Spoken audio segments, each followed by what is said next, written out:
From the distant past, or maybe actually the future, it's the time-traveling goatfish, and it brought friends! Enamel pins for Capricorn, Sagittarius, and Aquarius are available in our merch shop for a limited time, link below. As a historian, my job is not to pick favorites.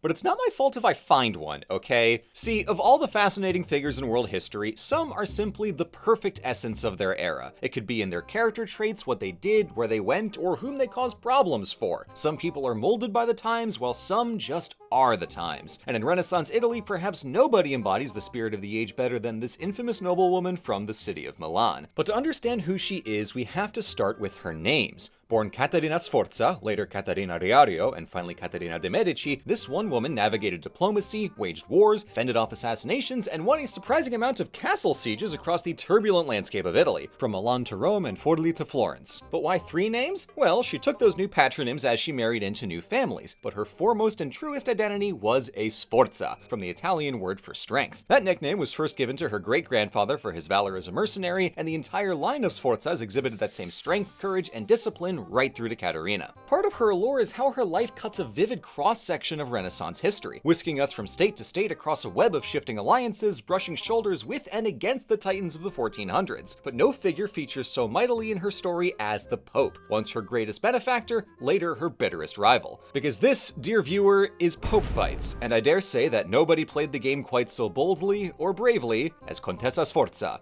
the Tigress of Forli. Our story begins when Milan's ruling Visconti family died out and the mercenary Sforza family gleefully stepped into the power vacuum to swipe the title of Duke in 1450. They'd rule the city for the next several decades, growing it into Italy's foremost producer of armor and silks, for the highest fashion on and off the battlefield. Caterina first enters the picture in 1462 as daughter of the soon-to-be Duke Galeazzo Maria Sforza. As befits a noble upbringing, Caterina studied Latin, classical literature, Christian history, and some alchemy, but what with the mercenary family and all, she was also trained in hunting, riding, and combat. That potent combination of martial prowess and strategic acuity would serve Caterina extremely well in a world as chaotic and cutthroat as Italy. A danger she would understand vividly, as her father was assassinated by his own subjects in 1476. A setback, certainly, but not game over, and while the Sforzas recouped in Milan, the 14-year-old Caterina was sent off to Rome. See, back in 1471, the Sforzas pulled some strings to get Sixtus IV elected pope, and in 73 they consolidated this cool new alliance by marrying Caterina to the pope's nephew, Girolamo Riario.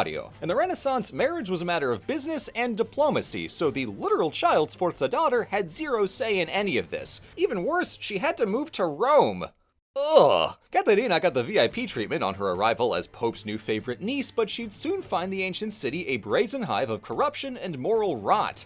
Ah, now this is the Pope fights essence I thrive on. Rome put the most splendid facade on decay and depravity. The air itself in the city was famously toxic, as the marshy Tiber River was a recurrent hotbed of malaria, bad air, so the city remained a perpetual font of disease. Rome's economy was also a nightmare, with no major industry except siphoning money from pilgrims and collecting church tithes, which naturally goes to the church, not the citizens. But even church wealth did not correlate to church power, as the Pope presided over several factions of noble families, each leading their own private armies wherever they went in the city. So the Pope's control of his wily metropolis was always incomplete and tenuous. But when the papacy traded hands, that was an even bigger mess, as the core allegiance of Rome turned on a dime with the new pontiff, triggering waves of alliance reshuffling across Italy. Meanwhile, Romans took advantage of each papal vacancy as an excuse to start a 17-way riot, fighting in the streets and targeting the homes of nobility for a good sacking. For the average citizens of Rome, life oscillated between protracted low-grade misery and brief flashes of intense violence. This too Caterina would witness firsthand during her decade in Rome, as such was the case in 1484 when Pope Sixtus lay on his deathbed and her husband lost his damn mind. Girolamo Riario had already been extorting the city and church for all it was worth, but he took advantage of the Pope's ailing health to lead an outright reign of terror against his many enemies, torturing, killing, and burning down entire homes. Meanwhile, he and Caterina were speedily hauling all their nice expensive stuff out of the city before those rowdy Romans sacked their homes in retribution. Smart play, because as soon as Sixtus died, a mob led by Riario's many enemies beelined for their palazzo. But the bigger problem for Girolamo and Caterina was the College of Cardinals, who wanted to revoke Riario's Pope-granted titles, income, and lands, including his cities of Imola and Forli in the Romagna region up north. Girolamo was set to lose everything he had, and frankly, he completely deserved to. Riario sucked. He antagonized everyone, extorted frequently, was a useless husband, a coward wrapped in vanity, and he'd become an Italy-wide embarrassment after fumbling the Pazzi conspiracy to assassinate the Medici.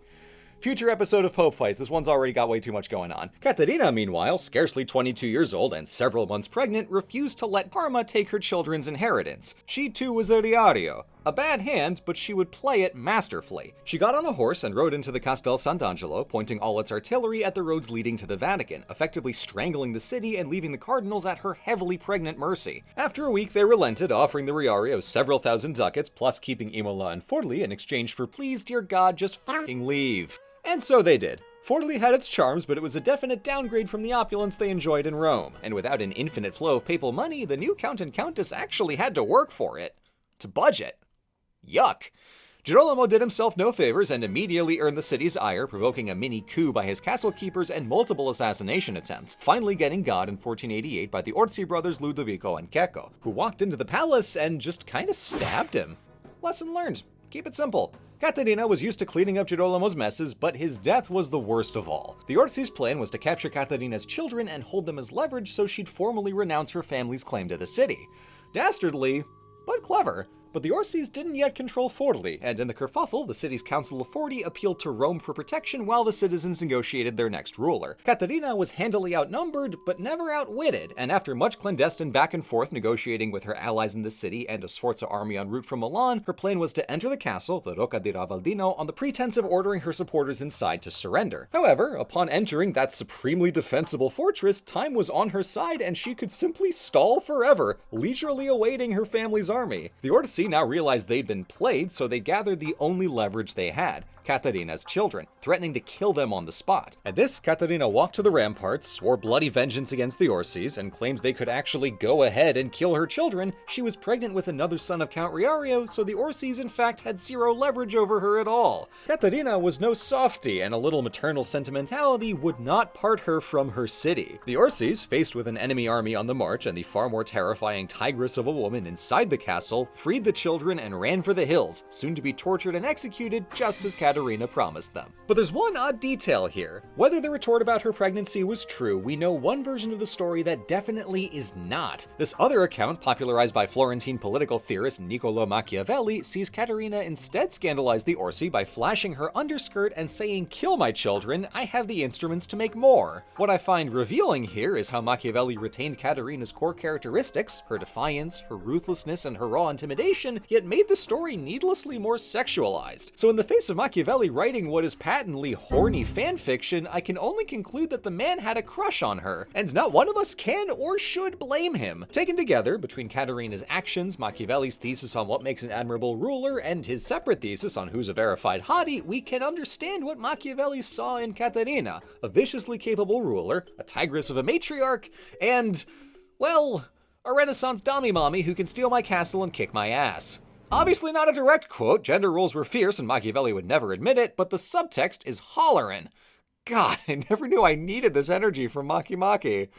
But history moves on. After the public executions were cleaned up, Caterina consolidated her control of the city, swearing the nobility's allegiance to her eldest son Ottaviano, with herself as regent. In her decade as Lone Contessa of Forli, she fended off plots aplenty as well as the machinations of neighboring states, but in her free time she cultivated her interest in science and alchemy, concocting experiments and writing recipes for perfumes, foods, medicines, poisons, beauty products, and more. Her corpus survives in a manuscript called Gli Esperimenti, revealing a remarkable scientific mind. But with Riario gone, she took on new lovers, secretly marrying her castle keeper, but he got killed. Oops, and later marrying Giovanni de' Medici in 1496. Despite Giovanni's death from sickness 2 years later, it was this last marriage which bound Caterina's legacy to the Medici family forever, via their soon-to-be very important descendants. But here in the 1490s, Caterina found the very foundations of Europe shifting beneath her feet. New rulers in France and Florence, Spain's Reconquista and arrival in the New World, and worst of all, a new pope in Rodrigo Borgia. Forli and its neighbors in Romagna nominally belonged to the Papal States, and Borgia was determined to impose his supremacy by force, so he sent his son Cesare, the dashing and dastardly general of the papal armies, to do it. With the hefty help of French armies, Cesare entered Forli in December 1499, ransacking the city while Caterina hunkered down for a siege in the Rocca di Ravaldino, ready for a very literal pope fight. Within the walls, morale remained high, and it seemed that time might have been on Caterina's side, but after weeks of massive, endless artillery fire, Cesare breached a wall and bridged the moat into the castle. Despite Caterina's full intent to fight and die in the melee, her soldiers folded immediately. She was taken prisoner by Cesare back to Rome, defeated for the first time in her career, yet hailed by all of Italy for her remarkable bravery in standing up to him so defiantly. It's no small praise that mercenaries sang songs about her for years and years afterwards.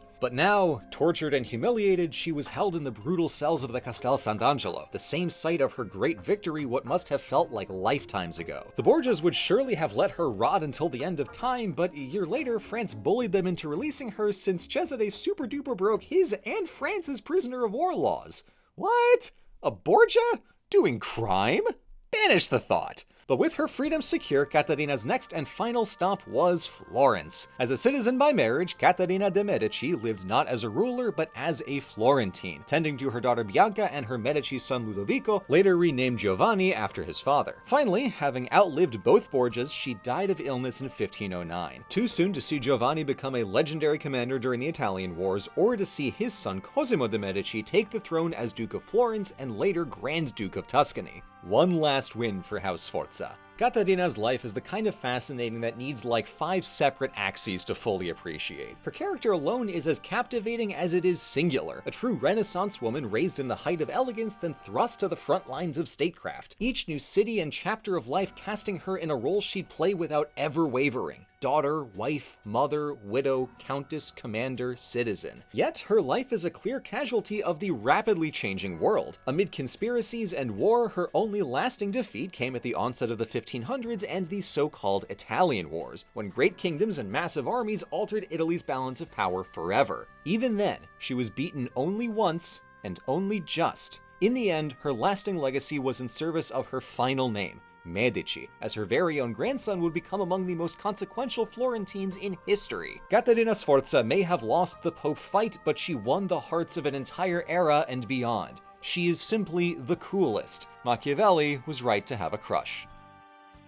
Thank you for watching. There really is nothing in Renaissance history like the dynamic between Caterina and Machiavelli. They met at least once on business during her lordship of Forli, possibly again after she retired to Florence, and she left so strong an impression that she features more than any other woman in Machiavelli's writings. And even where he's critical, ooh, you can tell there's some gears turning in that man's head.